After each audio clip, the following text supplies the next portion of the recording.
Muy buenos días, miembros de la mesa principal, distinguido auditorio. Me complace mucho estar aquí con ustedes en esta mañana. Primeramente, como corresponde, mi agradecimiento al Instituto Colombo Panameño por la invitación que me formulan, con lo cual me honran muy significativamente. Quiero anotar algo. En el afiche decía María del Pilar Vergara. Si hubiese dicho María del Pilar Rivera, aquí no se cabía ni el alfiler. ¿Sí? Quiero hacer constar. Tal como se desprende del título o del tema que se me ha asignado, problemas actuales que enfrentan los litigantes en los procesos sucesorios, que de hecho ya es un problema. Por la naturaleza del tema, obviamente, que lo voy a ver o voy a basarlo en experiencias, en vivencias, en conversatorios logrados con abogados litigantes. No va a haber aquí un análisis doctrinal, ni mucho menos jurisprudencial, como estoy segura que harán tal vez todos o la mayoría de las personas que ocupen este podio. Obviamente que el tema va a ser en base a vivencias. ¿Ya se está proyectando? ¿Perdón? Ajá. Haré referencia entonces a ciertas irregularidades advertidas en materia de práctica tribunalicia o procesal, que aun cuando están enmarcadas en la ley, siento que de alguna forma dificultan ese pretendido interés por nuestra actuación forense lo más cercano a la perfección. También haré referencia a algunos desaciertos en cuanto a criterios jurisdiccionales, con todo el respeto que se merecen los partícipes de ello, pero que en nuestra investigación consideramos, en efecto, no hubo el verdadero análisis jurídico. Y luego entonces haré referencia a disposiciones contenidas con rango de ley, pero que de alguna forma incomodan u obstaculizan nuestro actuar, ¿sí? Sobre la marcha iré aclarando dichos puntos. Señores, partiendo del hecho de que cuando nosotros aceptamos un poder o aceptamos la responsabilidad de representar a esas personas que se consideran con derechos sobre lo que será la masa herencial, desde el momento que aceptamos representar a esos herederos en un proceso sucesorio, sea testado o intestado, ¿cuál debe ser nuestro enfoque o nuestra principal motivación? Además de cobrar los honorarios, la principal motivación debe ser, señores, poner a disposición de esas personas esos bienes sobre los cuales ellos saben que pueden tener derecho. Poner a disposición, ¿y eso cómo se hace? De la manera más acorde con la ley y de la manera más expedita posible. ¿Por qué? Porque muchos de esos herederos, señores, están pendientes de poder darle un destino a esos bienes. Tienen compromisos crediticios, tienen proyecciones o planes familiares, tienen proyecciones a nivel comercial, en fin, están esperando a disponer de esos bienes para satisfacer muchos intereses. ¿Y eso cómo se hace? Conforme la normativa legal y conforme la necesidad de la mayor celeridad posible. Dicho lo anterior, resulta como ideal o tal vez como presupuesto o aspiración mínima de los litigantes en materia sucesoria que se dé la oportuna y atinada aplicación de los derechos, de los principios procesales, para lograr esa pretendida efectividad en el proceso. Aunque sé que todos los aquí presentes conocen el sentido y el alcance de los principios procesales, yo me voy a permitir hacer referencia a dos de ellos que considero que de llevarse de la mano en el desarrollo del procedimiento sucesorio sería una fortuna para los herederos y los abogados litigantes. Para mi concepto elemental sería la obligatoriedad del proceso. Ok, este principio nos lleva a resaltar la necesidad de que tanto las partes, me disculpan la tendencia académica, pero créanme que para enfrentar o para exponer las situaciones que hemos tenido que vivir, debo hacer mención a estos principios. Este primer principio resalta la necesidad de que se respeten, se acaten, se apliquen de la mejor manera cada una de las fórmulas o disposiciones legales que se han instituido para la mayor precisión de la administración de justicia, lo cual genera una prohibición en cuanto a la posibilidad de subjetividades o criterios muy personales de esos funcionarios que llevan el eje o el motor del proceso. Así entonces no se nos permite ningún tipo de alteración o modificación que represente cambiar la ritualidad o los términos del proceso. Para ello me permito, si confrontamos este principio, señores, de la obligatoriedad del proceso con lo preceptuado en la norma legal, estaríamos tranquilos, confiados, o como dice mi amiga Clarisa, todos felices. ¿Por qué? Porque un proceso sucesorio no debe tomar más de 5 o 6 meses, máxime el testado, o aquel intestado donde no existe oposición o no hay conflicto. Sería todo entonces felicidad total. Sin embargo, señores, estamos muy lejos de ese escenario, estamos muy lejos de ese panorama y sería tal vez una total falacia considerar la posibilidad de eso. Y es que resulta que en este tipo de procesos existen fases, etapas, mas no términos. Y para mi consideración, reitero con todo respeto, eso crea cierto confort, cierta comodidad, cierto relajamiento en las personas que manejan o llevan adelante el proceso sucesorio. Entiéndase, y me disculpan, los funcionarios judiciales. Y no se preocupen que más adelante yo les voy a tirar una toallita, que no crean que es que estoy con intenciones de atacar. Muy por el contrario, mi respeto y mi admiración para esas personas que ahora voy a comentar cómo trabajan con las uñas.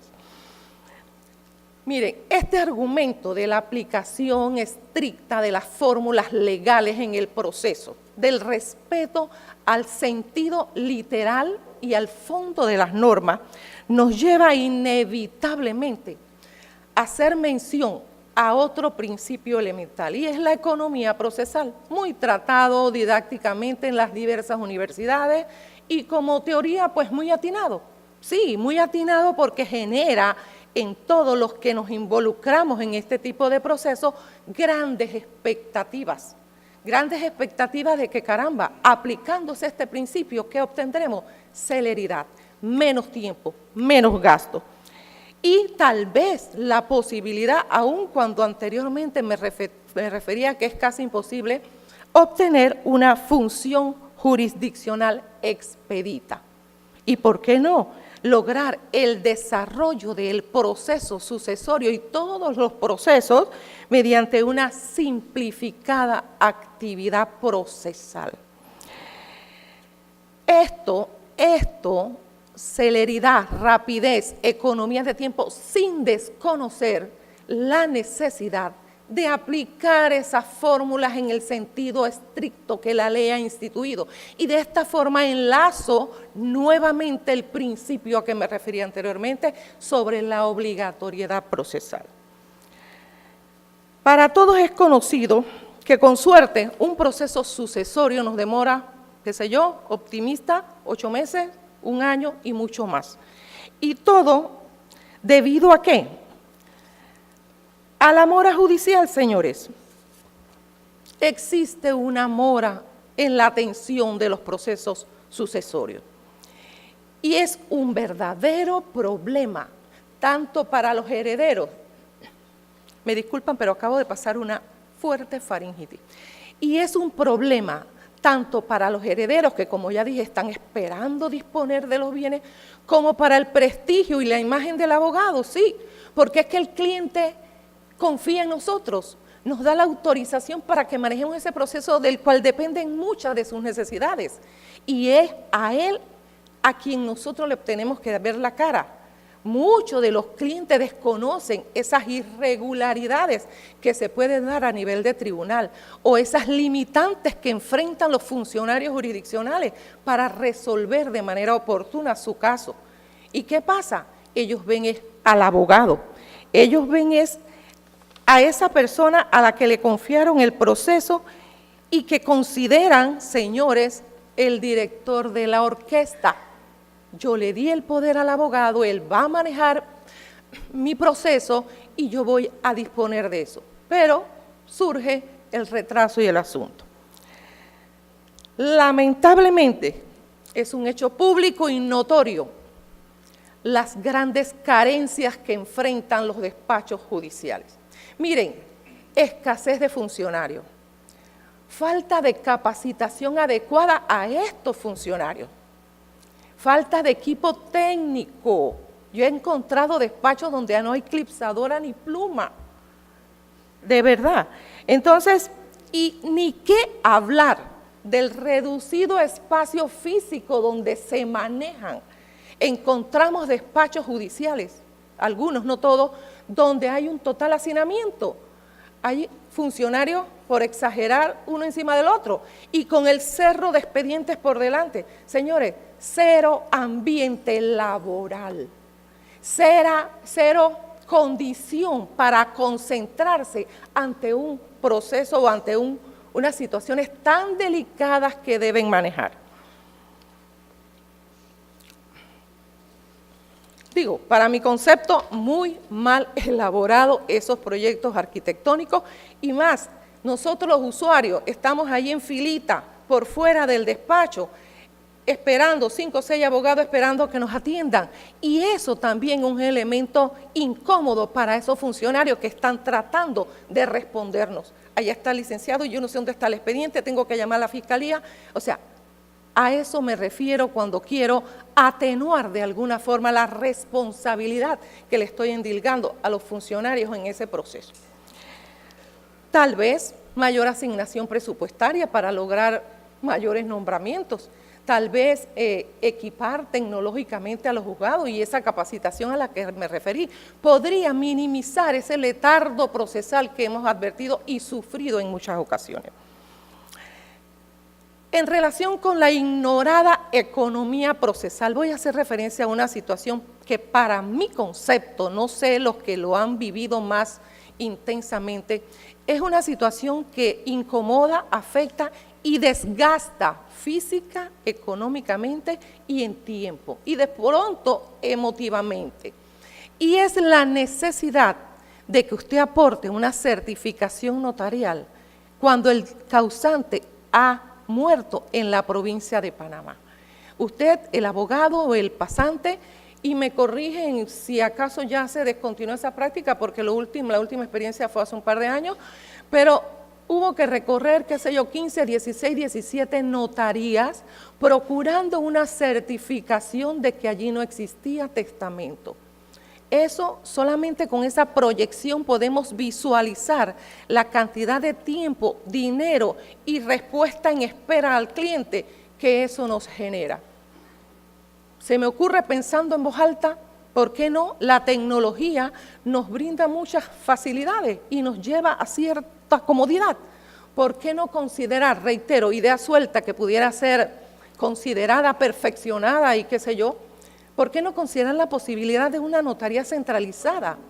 Que con la ayuda de la tecnología y todos los mecanismos de controles habidos y por haber, se pueda lograr de esta notaría una sola certificación, reitero, con el control debido, para que ésta certifique entonces la existencia o no del testamento. Idea suelta. Ahora quiero hacer referencia, siempre con el buen respeto que nos debe caracterizar a una situación, la que más me llamó la atención dentro de la investigación que realicé para estar con ustedes hoy, y es el análisis de un caso sucesorio donde todos los elementos brindaban la posibilidad de darle validez a una partición extrajudicial en cuanto a los bienes de la masa herencial, ¿sí? Resulta que, pese a que la norma era clara, y todos sabemos que cuando esto se da, no hay lugar a interpretación alguna, pues hubo un desatinado criterio jurisdiccional con el cual se sustentó una resolución donde se desestimaba dicha prueba. Me voy a permitir solicitarles que pongamos la mayor atención para los que no manejan el tema al artículo 1560 del Código Judicial. Y luego les cuento no es chisme, les hago el comentario. Dice, la partición de la herencia puede ser judicial o extrajudicial. Póngase atención. Será judicial cuando uno o más de los partícipes estén ausentes o sean menores o incapaces. Este es el tiempo que me queda. Salvo lo dispuesto en el Código Civil y cuando los partícipes no están de acuerdo. Señores, presupuestos, voy a ir rápido, presupuestos procesales para que se dé la partición judicial, pues que la gente esté presente, que no sean menores, que no sean discapacitados y que estén de acuerdo en la partición. Confrontamos el artículo siguiente, 914 del Código Civil. ¿Qué señala este artículo? Cuando el testador no hubiese hecho la partición ni encomendado a otro esta facultad, si los herederos fuesen mayores y tuvieran libre administración de sus bienes, podrán distribuir la herencia de la manera que tengan conveniente. Pues en este caso, los herederos estaban presentes, eran mayores, no tenían ningún tipo de discapacidad mental y estaban de acuerdo en la forma de partición. Concurrieron los elementos para una partición extrajudicial. Sin embargo, el juez decidió no aceptar o admitir la partición extrajudicial y ordenar que la misma se entregara ante el tribunal, o sea, judicial, y que fuera antes de la adjudicación de los bienes. Para mi criterio, perdonen que repita tanto, con todo respeto, una total carencia del análisis jurídico, porque ya les dije, aplicaba. ¿Y qué vemos aquí, señores? Un desacierto también en la aplicación de esos principios a los que me he referido. No se aplicó de manera estricta la fórmula legal establecida. Y ni hablar de la economía procesal, porque para resolver el caso tuvo que ir en alzada 8 meses. Así que, ¿dónde está el factor tiempo que tanto nos afecta?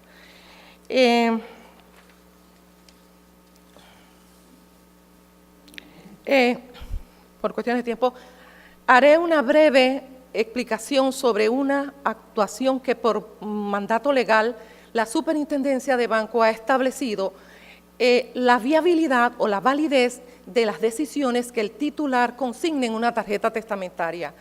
Esto nos incomoda o nos complica la vida cuando el cliente tiene un testamento y que le decimos, señor, ya el banco entregó el dinero a la persona que el titular dejó como beneficiario y por lo tanto pues ese dinero ya no va a ser suyo. Aquí siento que la ley le dio una función jurisdiccional al banco que no debiera ser, porque ellos están avalando una decisión que tal vez en un momento no fue dada en su juicio, no emite entonces oposición, o la persona no estaba, qué sé yo, en condiciones para verla, o dio una posterior. Espero haberme explicado, ¿no? Debo concluir dejando claro algo. No dudo en lo absoluto de la buena voluntad, la intención y el interés que puedan tener los funcionarios de despachos judiciales en llevar adelante en forma efectiva, precisa y oportuna los procesos sucesorios. No me cabe duda, puede que existan algunos voluntad. Sin embargo, señores, ¿por qué no pensar en que esa intención pudiera perfeccionarse o verse coronada con la atinada intervención del jefe o cabeza de despacho, el verdadero director de la orquesta? Aplicando un poco de logística y de sentido común, ¿por qué no? Diseñar formas operativas acordes con el equipo de trabajo, de manera que ese director de la orquesta pueda llevar el control del seguimiento, del desarrollo de cada caso y que permita que no se debilite esa transparencia judicial y que fluya y se desborde esa transparencia por el tribunal. Y no sucedan casos como los que se dan, donde un proceso, la demanda se presenta el mes pasado y ya hoy es admitida, cuando el caso de Juan, 3 o 4 meses de presentado y todavía no ha tenido la admisión. O casos donde nos su tiempo ha terminado. Obstáculos en algunos trámites y en otros no le paran bola. Así que muchas gracias, bendiciones, un abrazo para todos.